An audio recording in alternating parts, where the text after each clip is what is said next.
But we begin with Scientology. Most of us, to be frank, know little more about it than the identity of its celebrity followers, Tom Cruise and John Travolta foremost amongst them. But tonight we talk to a New Zealander whose whistleblowing about the church has made it all the way to the Australian Parliament, a man who's been on the inside of Scientology and claims to have seen abuse, including coerced abortions.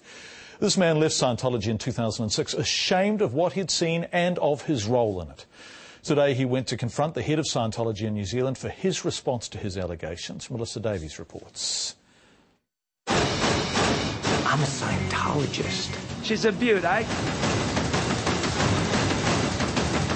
What we are seeing is a worldwide pattern of abuse and criminality. The church, known for its famous followers,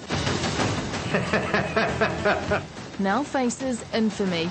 Australian Senator Nick Xenophon is leading calls for an inquiry since he was contacted by former church members. Aaron Saxton is one of the victims of Scientology who wrote to me. He was born into the organisation and rose to a position of influence in Sydney and the United States. But what most people don't know is Aaron Saxton is a New Zealander.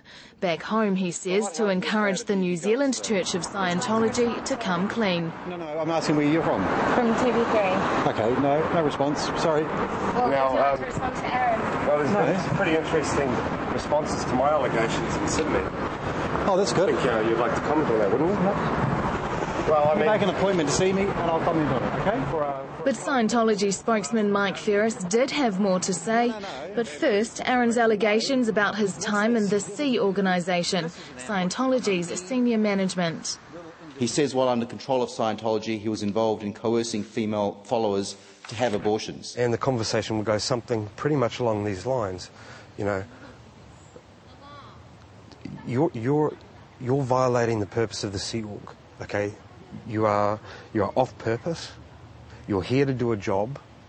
We don't have time. We have to save planet Earth. And you're going off having children. This is at cross purposes.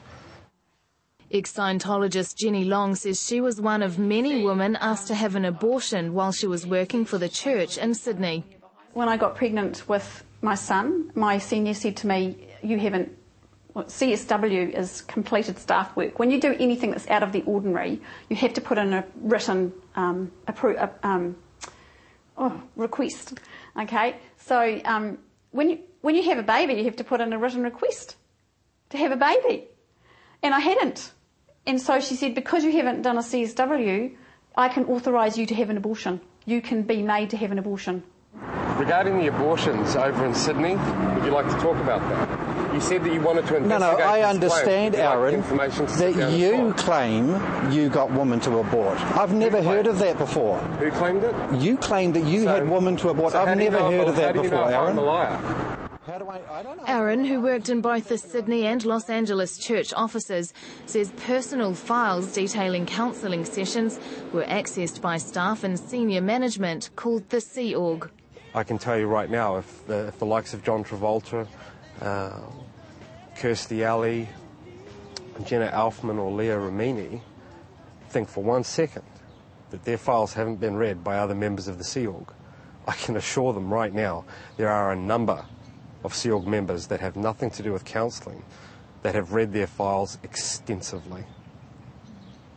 Anyone seen to be against the views of Scientology can be declared a disconnected person, meaning all Scientologists must never communicate with them. A practice condemned by a 1969 New Zealand government report into Scientology. It said Scientology should not reintroduce the practice of disconnection, and also says if this change had been reversed or some of the old and objectionable practices revived, the government should take note and consider what steps necessary. But Jenny, a Scientology member for 7 years, says the church has reintroduced disconnection. I have a 1998, I think, letter signed by one of the Ferrises declaring some Scientologists because they had left the Sea organisation without going through the proper channels. No, I ordered some. I ordered the very disconnection of several people here in New Zealand. I asked Mike Ferris of the Church of Scientology here to execute those orders, either via the Office of Special Affairs or directly to order those disconnections. Those disconnections included my own mother, my own sister, I order them disconnected from me. What concerns do you have about Aaron's allegations? He's a nutter, okay? Why is that? He's a consummate liar. He claims all kinds of things. He tried to extort $75,000 out of us. How do you know by I'm a liar, building Mike? a website. Mike, are you aware of the allegations I made?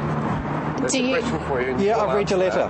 You read my letter. The Church of Scientology in Australia put out a letter of their own in response to Nick Xenophon's allegations. In it, they call Aaron Saxton a mean, hateful young man who carried a knife and dangerous spikes. Aaron says it's true he was a bully, but says he was promoted because of it. So you're not disputing what they say about you here? Absolutely not. Are you a chronic liar? Well, for the church I am, yes. Back then I was a chronic liar for the church. The church in Australia and New Zealand is registered as a charity, so it does not have to pay tax. It's a really grey area deciding what is or what isn't a cult, because most of us would look at what we believe and say, well, that's perfectly reasonable. It's people who don't believe. Psychology lecturer Mark Wilson has studied Scientology and says the non-traditional belief system does lean towards a cult rather than a church, but that has no bearing on its tax-free status. Well, it meets the same requirements for tax-free status as a charity as any number of other organisations do. And it's important to make the distinction between the organisation and the individual members. It doesn't mean that Scientologists don't have to pay tax, for example. So in that regard, they're working well within the rules. Well, Nick Xenophon, under parliamentary privilege, made some very outrageous allegations. Australia's Scientology spokeswoman Virginia Stewart says Xenophon's informants are unreliable. I completely think that he is wrong. I know he is wrong. And actually, very eminent scholars and legal teams have studied Scientology in full and have come to completely different conclusions to Senator Xenophon. We have been asking Mike Ferris for a response to Jenny and Aaron's allegations since Tuesday, but this morning Aaron demanded answers. Good enough? Are you happy? Is there anything else you'd like to respond to? I'd like to say bravo to TV3. They did a fine ambush. They got me on camera. There are no limits on what you can believe, but there are limits on how you can behave. It's called the law, and no one is above it. Thanks for answering all those allegations and making a Who great flew you over public here? relations statement. Who flew you over here, Aaron? I did. Fly back. Bye, Mike. Melissa Davies reporting. We continue to ask Mike Ferris for an interview today, but he refused to appear on camera. However, this afternoon he did release a statement responding to some of Aaron's allegations. He says there are no forced abortions in Scientology, and if Aaron Saxton or anyone else coerced someone into having an abortion, they are way outside the church's policy and ethical conduct. He also said, should the person want to rejoin the group, this is about disconnections, should the person want to rejoin the group, then the door is always open. You can read his full statement on our website, and the offer does remain open for Mr. Ferris to appear live on our program.